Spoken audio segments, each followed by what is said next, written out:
Chapter 15. The Wrath Unleashed. It was me. 3 words thundered through the auction hall. A storm raking over Ravencross Hotel, silencing every thought in the minds of the attendees.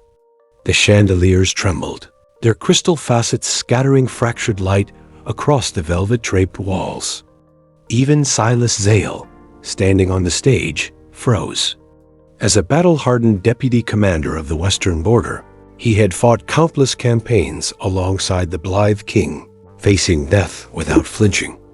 Yet Marcus Roar rooted him in place, stealing his breath for a fleeting moment, his heart stuttering under an unfamiliar dread.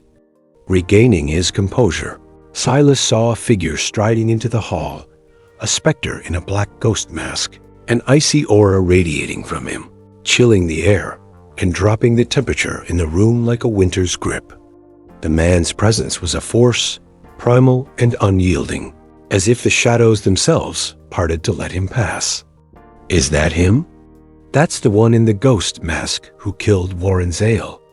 The Ravencross elite recoiled, their faces paling with shock and fear as Marcus advanced. Memories flooded back of a gruesome scene from 2 weeks prior. William Zale's arm torn off, Warren Zale's head severed, his lifeless body collapsing into a pool of blood that stained Zale's villa floor. Whispers of the ghost-masked killer had haunted Ravencross since, a specter of vengeance tied to the Vale's lost legacy. You? Silas' face darkened, his voice a low growl. He recognized the ghost mask from the Zales. Surveillance footage, the murderer of his father. A remnant of the Vales? He fixed his gaze on Marcus, who continued his approach, each step deliberate, heavy with intent. Though a seasoned commander with over 100 battles behind him, Silas had never encountered a bloodlust so intense, a malice that seemed to pulse in the air like a living thing. Marcus' face remained hidden behind the mask, only his blood-red eyes visible, burning with a fury that promised annihilation. Henry, trailing behind, caught sight of Eliza on the stage, her shallow breaths barely sustaining her, blood and tears staining her face. His pulse quickened, his knuckles whitening around his knives. He knew Marcus well enough to sense an imminent massacre. In all his years serving Marcus, he understood the 2 things Marcus held sacred: his comrades who fought beside him in the Sable Marches, and the girl who had saved him from that inferno a decade ago, ever present in his thoughts like a guiding star. Marcus had forsaken glory and honor for Eliza Rowan, abandoning a path that could have crowned him leader of the 5 commanders. The Iron Serpent, Asclepius, master healer and harbinger of death, had chosen her over power. Yet Silas had dared to touch his scale Eliza, the untouchable core of his being. Silas was a dead man. No one could save him. No, not the blithe king, not the emperor of the capital, not even the gods themselves. The hall fell deathly silent, the air thick with the weight of impending doom. Marcus locked eyes with Silas, his gaze a blade that pierced through the commander's hardened resolve. Silas, forged in battle, trembled faintly, sweat beading on his brow despite the chill. His soldiers, trained to face armies, faltered under the pressure of Marcus' presence, their rifles trembling in their grips. Marcus reached behind him, drawing a thin wire studded with silver needles, its glint as lethal as a serpent's fang.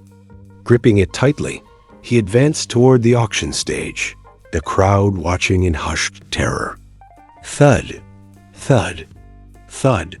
The heavy tread of his wide leather boots echoed rhythmically, each step a tremor shaking the earth, rattling tables and chairs, and sending wine glasses toppling as he neared the stage. The armed soldiers surrounding the platform stared, paralyzed, their deputy commander motionless, caught in the Iron Serpent's thrall. Henry, receiving Marcus' unspoken command, moved with lethal grace. His windbreaker flared open as he drew his throwing knives, their blades catching the chandelier's light. Swish, swish. The knives flew true, and 2 Western Border soldiers collapsed, blood pooling beneath them like crimson rivers. Henry advanced backstage, his movements a blur. The skirmish ended almost instantly, every Western border soldier falling before they could raise their weapons, their bodies crumpling in silent heaps. Silence reclaimed the vast venue, broken only by the faint drip of blood on the polished floor. The Ravencross elite cowered, heads buried in their arms, frozen in place, their wealth and status useless against the specter of death before them. Starlit blossoms by the ravine, displayed on the stage, seemed to mock them all a fake, yet its myth had unleashed this carnage, a cipher to secrets that had torn Ravencross apart. 10 minutes later, the bolder attendees rose, gasping at the sight of Silas and his soldiers lying dead in pools of blood, their eyes vacant, their authority extinguished. The remaining Zales Rowena, among them stood too shaken to speak, gripped by terror. They recalled Marcus Vale to show them true despair, the kind that heralded death, and now they felt its weight. The painting, a symbol of the Vale's defiance, had become their undoing. Someone mustered the courage to call the authorities, their voice trembling as they dialed.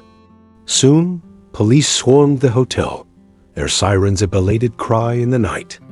They freed the kidnapped Rowans, secured the perimeter, and began questioning witnesses, their notepads filling with fragmented accounts of the ghost-masked killer.